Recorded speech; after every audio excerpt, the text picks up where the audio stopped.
बिस्मिल्लाहिर्रहमानिर्रहीम। अस्सलाम वालेकुम। मैं हूं मेहरीन सप्तान। देख रहे हैं आप मेरा यूट्यूब चैनल और फेसबुक पेज। नाज़रीन, सानिया गुल प्लाजा में अब कुछ मजीद नई चीज़ें सामने आई हैं। तहकीकाती रिपोर्ट जो है वो मुरतब की गई है किसी हद तक, और उस रिपोर्ट में कुछ ऐसी चीज़ें आई हैं जो बहुत से लोगों के मुंह पर एक ज़ोरदार तमाचा है। किस तरह से सानिया गुल प्लाजा के बच जाने वाले दुकानदारों को ख़रीद लिया गया है और उनके बयानात जो है इस तहकीकाती रिपोर्ट से बिल्कुल ही मुख्तलिफ है। एक CCTV फुटेज जिसने बहुत से राजों से पर्दा उठा दिया है, ये सब आज आपको इस वीडियो में बताना है। उसके अलावा कुछ ऐसे मुआवजे गुल प्लाजा में देखे गए जिनके बारे में मैं आज आपको बताऊंगी तो आप भी हैरान होंगे। और सच कहते हैं जिसे अल्लाह रखे उसे कौन चखे, लेकिन कुछ ऐसी चीजें भी हैं कि आप सुनकर उनके बारे में बहुत ही ज्यादा हैरान होंगे। उसके अलावा एक ऐनी शाहिद लड़का जिसे रो रो कर बाहर आकर इंतजामिया ने उस गुल प्लाजे के अंदर उस आग लगने के वक्त क्या किया और बाहर आने के बाद फायर ब्रिगेड ने क्या किया, ये सब कुछ बताते हुए वो रो रहा था और कह रहा था कि ऐसा कर रहे थे वो काम जैसे कुछ हुआ ही नहीं है, लेकिन अंदर बहुत कुछ हो रहा था।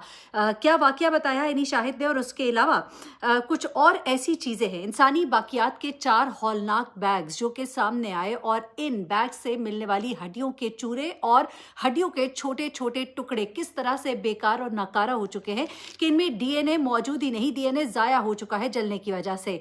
लाशें जो है अब तक 70 से जायद हो चुकी हैं और इससे जायद हैं जो ताहाल लापता है। इमारत की हालत बहुत ही सख्ता है और एक हिस्सा जिसके अंदर अभी तक जाया नहीं जा सका, उस हिस्से के गिरने का, मुनहदम होने का खदशा है। लेकिन एट द सेम टाइम उस इमारत के अंदर बाकियात मौजूदगी की वजह से बहुत कुछ सोचो बचार की जा रही है। इसके अलावा एक शख्स जो कि आखिरी वक्त तक अपना हाथ हिलाता रहा, लोग बाहर खड़े होकर बार बार फायर ब्रिगेड वालों को कहते रहे, रेस्क्यू वालों को कहते रहे कि एक शख्स अंदर मौजूद है, वो हिल रहा है, वो हाथ हिला रहा है, जोर जोर से हाथ हिला रहा है। एक नहीं 5 लोगों ने इस बात की गवाही दी। उसके बावजूद फायर ब्रिगेड का अमला और रेस्क्यू की टीम अंदर क्यों ना गई, और जब वो गई तो फिर उन्होंने वहां पर देखा कि वहां पर वो हाथ हिलाने वाला अब जिंदा नहीं है, और ये कहकर वो वापस आ गए। लेकिन बाद में पता लगता है कि वो उस वक्त भी जिंदा था, वहां तक जाया ही नहीं गया, बल्कि अपने आप को बचाने की कोशिश की जाती रही। अच्छा, ये सब कुछ तो आप सुन ही रहे, बहुत सी बातें इसमें से आपने शायद सुन भी ली होंगी, लेकिन अब जो मैं आपको बताने जा रही हूँ वो आप बहुत ही हैरान होंगे। सबसे पहले तो उन 2 मुआवजों का जिक्र करते हैं। बहुत से मुआवजे हुए, जो लोग बाहर आ गए वो एक मुआवजा ही था, बहुत से लोगों ने अपनी जानें बचा ली। एक मुआवजा जो बहुत ज्यादा इस वक्त जिसको डिस्कस किया जा रहा है वो है मसाजिद। इस गुल प्लाजा के अंदर मौजूद मसाजिद की लोगों ने तस्वीर और वीडियोस शेयर की हैं जिनमें देखा गया कि हर फ्लोर पे मौजूद एक मस्जिद थी, और ये तीनों मस्जिद जो है ये बिल्कुल महफूज थी। इन तीनों मसाजिद के अंदर मौजूद कुरान पाक भी बिल्कुल महफूज थे, जिनके नुस्खे बाकायदा तौर पर निकालने के बाद दिखाए गए, जो कि बहुत ही हैरान कुन है। एक शख्स जो कि वहां से बचने में कामयाब हुआ और उसने बताया कि किस तरह से मस्जिद का दरवाजा तोड़ के वो बाहर निकला, आंखें जल रही थी। उसने बताया कि जिस वक्त वो वहां से निकला तो उसके साथ ही दुबई क्रॉकरी की जो दुकान थी वहां पे मौजूद एक लड़के ने मुझे पानी पिलाया था। वो शख्स जो है ऐनी शाहिद है, जो वहां से निकलने में कामयाब हुआ। वो कहता है कि इतना धुआं था, आंखें जल रही थी, हमने निकलने की, भागने की कोशिश की, हमें एक रास्ता पता था, एग्जिट का दरवाजा कहाँ पर है, हम वहां की तरफ भागे। लेकिन वो कुछ लड़के जो है दुबई क्रॉकरी के अंदर मौजूद लोगों को बचाने के लिए वहां पर रुके और उन्होंने दरवाजा अंदर से बंद किया ताकि अंदर 9 माह की हामला जो खातून और उनके साथ दीगर जो लोग थे उनको वो बचा सके।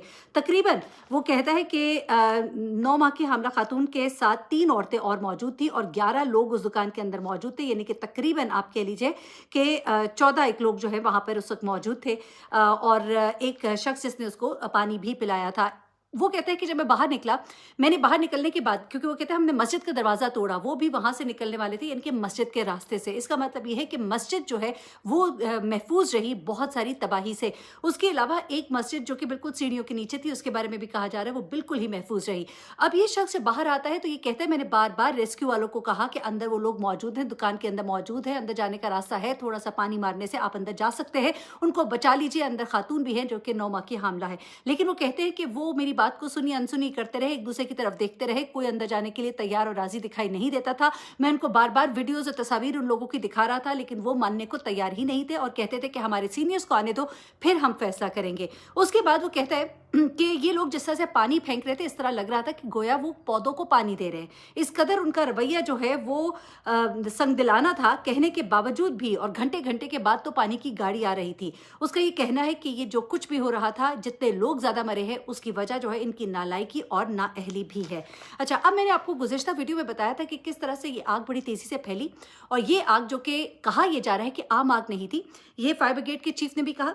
ये बात ईदी साहब के जो बेटे हैं उन्होंने भी कही, जो कि बहुत सी आग वगैरह के मौके पर पहुंच चुके हैं, वो कहते हैं ये ऐसी आग थी जो इतनी तेजी से फैल रही थी।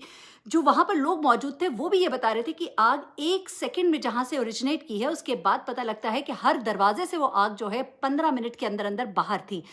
फैसल ईदी का भी ये कहना था कि यहाँ पर ये लगने वाली आग कोई आम आग नहीं थी जिसमें पानी फेंकते थे, वो और भड़क उठती थी। ये कोई केमिकल से लगने वाली शदीद किस्म की आग थी और शदीद कॉन्स्पिरेसी की बू इससे आ रही है। और लैंड माफिया का भी उन्होंने बहुत ज़्यादा जिक्र किया और उन बिल्डिंग माफिया का जिक्र किया जो इस वक्त इस इमारत के गिरने के साथ ही इस पर कब्जा करके इमारत बनाना चाहते हैं।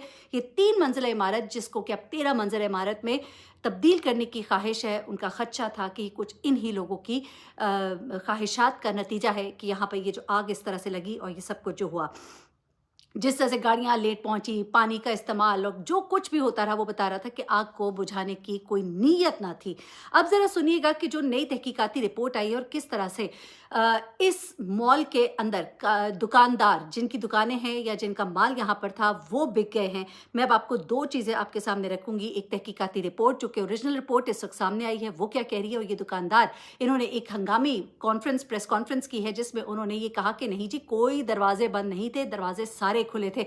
जबकि हर शख्स जो बाहर आया उसने बताया कि दरवाजे बंद थे, हम एक दरवाजे से दूसरे दरवाजे को भागे, दूसरे से तीसरे दरवाजे को भागे और हमने बहुत से लोगों को दरवाजों के बाहर खड़े हुए और चीखते चिल्लाते मदद के लिए पुकारते हुए देखा। तो यहाँ पर ये दुकानदार जो हैं ये कह रहे हैं कि नहीं जी, दरवाजे तो खुले हुए थे और वो ये कह रहे हैं कि गलती जो है वो फायर ब्रिगेड की तो हो सकती है लेकिन दरवाजों की गलती कोई भी नहीं थी, दरवाजे जो है वो तो बिल्कुल खुले हुए थे। ये बातें जो है ये वाज़े तौर पे चीख चीख कर बता रही हैं कि ये लोग जो है बहुत से इनमें से खरीदे जा चुके हैं, क्योंकि एक भी शख्स बाहर आने वाला ऐसा नहीं था जिसने शिकायत ना की हो कि दरवाजे बंद थे, जिसकी वजह से बहुत से लोग जो है वो फंस गए। अब ये बात तहकीकाती रिपोर्ट भी बता रही है क्योंकि एक सीसीटीवी कैमरे की फुटेज जो है उसने कुछ बातों को मजीद वाज़े कर दिया है। इसमें सबसे पहले ये बताया गया है कि ये आग लगी कैसे। नई तहकीकाती रिपोर्ट में कहा गया है कि मसनूई फूल की दुकान पर 2 बच्चे खेल रहे थे। मुमकिन तौर पर बच्चे लाइटें या माचिस से खेल रहे थे, जिसकी वजह से पहले आग सामान में लगी और फिर बिजली की तारों में फैल गई। दूसरी बात इस तहकीकाती रिपोर्ट में ये कही गई है कि शॉर्ट सर्किट से ये आग नहीं लगी। फिर तीसरी बात इसमें ये कही गई है कि खारजी रास्तों की तरफ लोग भागे मगर दरवाजे बंद थे, छत के रास्ते पर भी ग्रिल लगी थी।